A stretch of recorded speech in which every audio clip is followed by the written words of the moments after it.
Oi, pessoal! Nesse vídeo de hoje, a gente vai falar um pouquinho sobre a membrana plasmática, que é uma estrutura que está presente em todas as células, quer sejam elas células procariontes ou células eucariontes. Só que antes de falar da membrana plasmática, eu vou falar um pouquinho sobre o sabão. E depois vocês vão entender, então, por que eu estou falando de sabão e o que tem a ver com a membrana plasmática. Bom, vocês já devem ter ouvido falar que muitas pessoas produzem sabão utilizando óleo usado.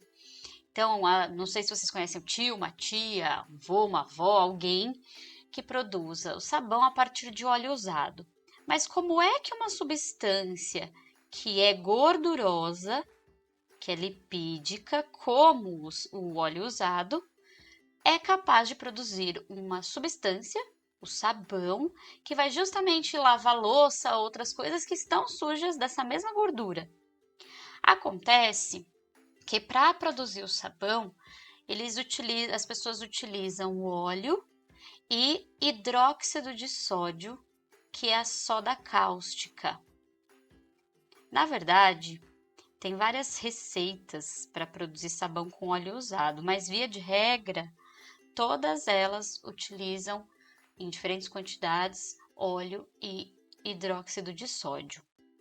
E aí acontece uma reação química entre o óleo e a soda cáustica, e essa reação resulta na produção de moléculas que a gente diz que são anfifílicas, ou a gente também chama de anfipáticas. O que são moléculas anfifílicas ou anfipáticas que são produzidas nessa reação aqui? São moléculas que têm uma carinha, essa daqui tá bem fofinha, mas são moléculas que têm essa carinha aqui. A gente diz que essas moléculas têm uma parte, uma estrutura que a gente chama de cabeça. Essa cabeça, ela é hidrofílica. O que é uma substância hidrofílica? Filia significa afinidade. Então, essa porção, ela tem afinidade com a água. Ela é capaz de ser dissolvida na água, por exemplo. Já a cauda dessas moléculas anfipáticas, ela é feita de ácidos graxos, que vem justamente aqui do óleo usado. E essa cauda, ela tem a característica de ser hidrofóbica.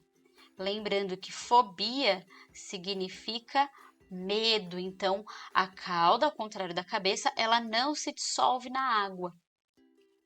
A gente também utiliza uma outra nomenclatura, a gente chama as substâncias hidrofílicas, ou essa cabeça hidrofílica, a gente diz que ela é polar, assim como a água, e aqui a hidrofóbica a gente também chama de apolar. Então, não se dissolve na água, não tem afinidade pela água e tem afinidade pela água. E aí, o que acontece então com esse sabão? Como é que ele funciona? Então, imaginem aqui que eu tenho um sabonete, um sabão produzido aqui a partir do óleo usado, e eu misturo esse sabão com água num copo, por exemplo.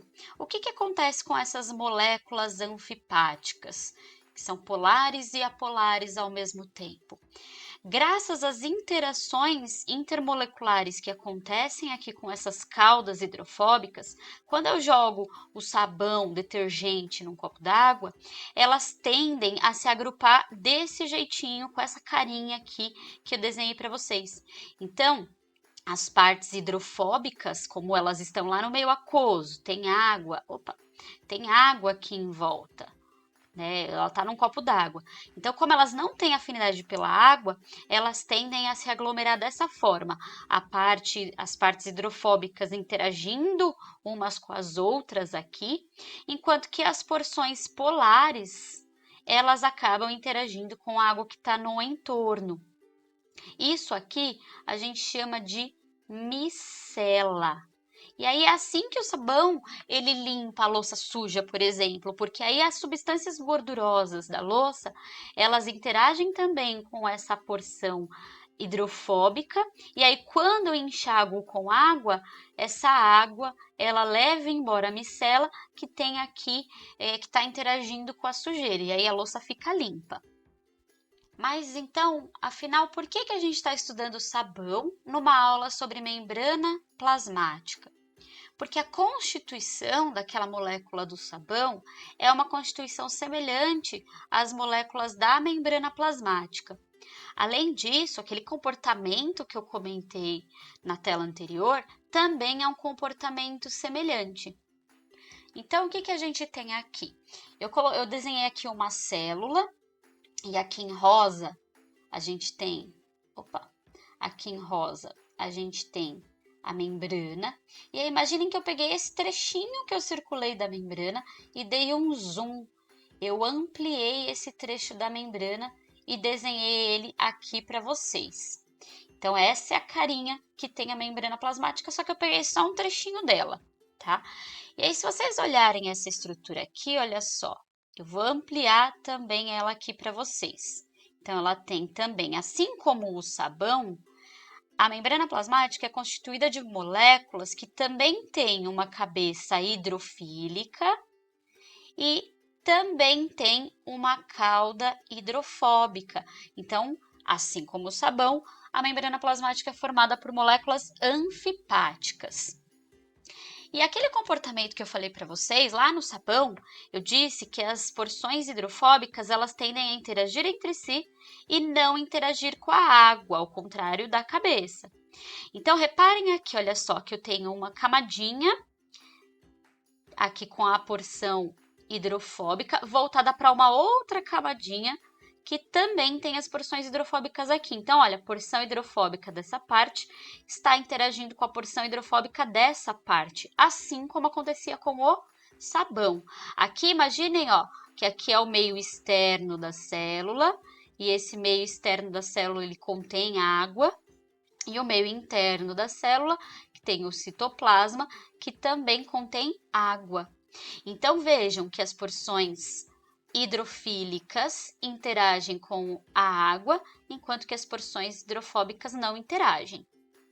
E aí, vocês também podem reparar que eu tenho uma camada aqui e outra camada aqui.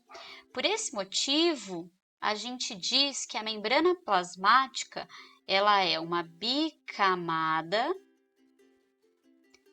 fosfolipídica. Então, bicamada fosfolipídica.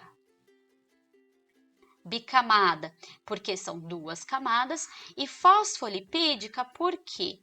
Porque essas moléculazinhas anfipáticas que constroem a membrana, elas contêm aqui na cabeça um grupo fosfato e aqui é constituído de ácidos graxos ou lipídios.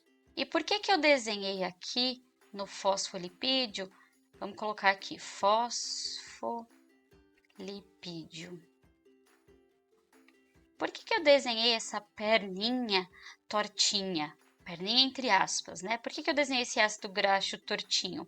Porque aqui nessa região tortinha representa uma insaturação. Representa, por exemplo, uma dupla ligação.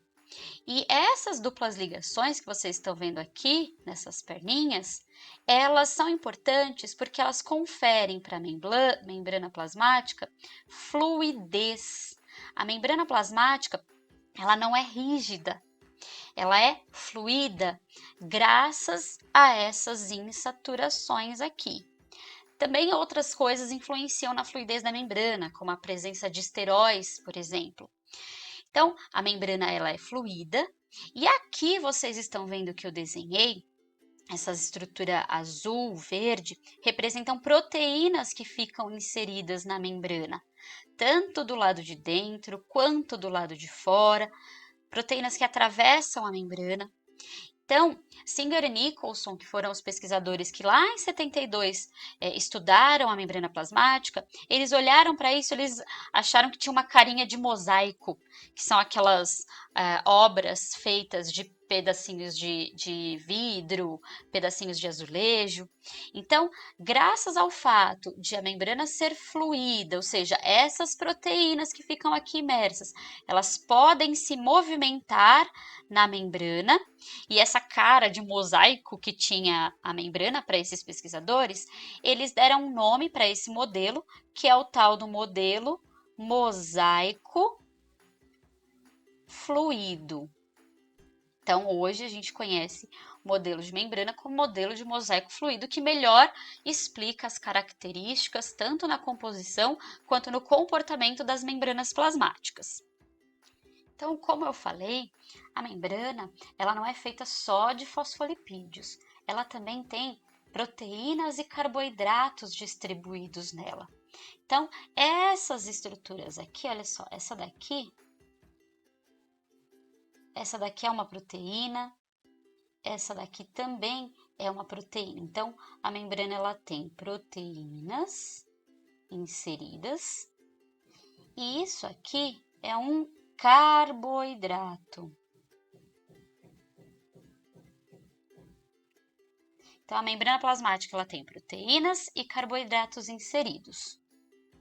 Acontece que essas proteínas, elas podem ou não interagir com a porção hidrofóbica da membrana, dependendo das próprias características que a proteína tem.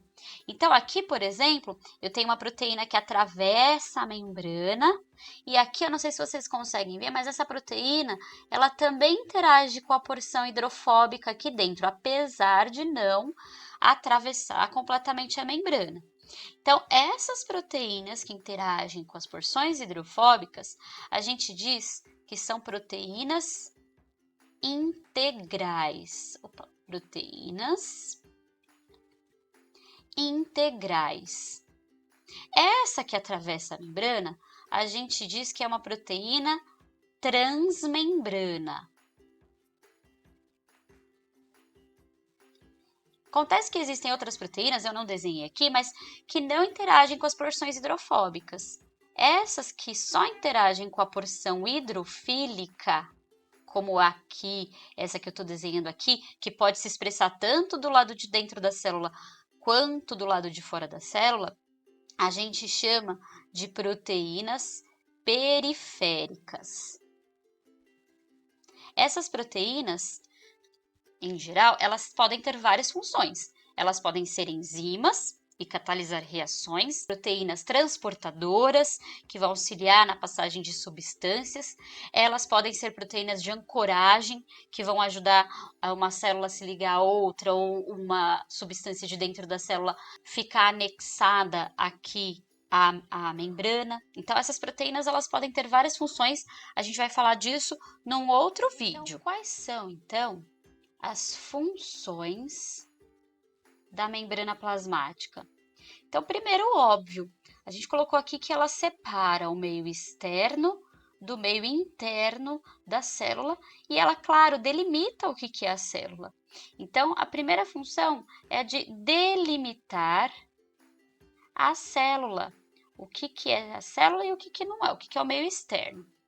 Além disso, através desses carboidratos que estão associados às proteínas, às glicoproteínas, aos glicolipídios, através dessas substâncias que estão presentes nela, ela também auxilia na comunicação entre as células.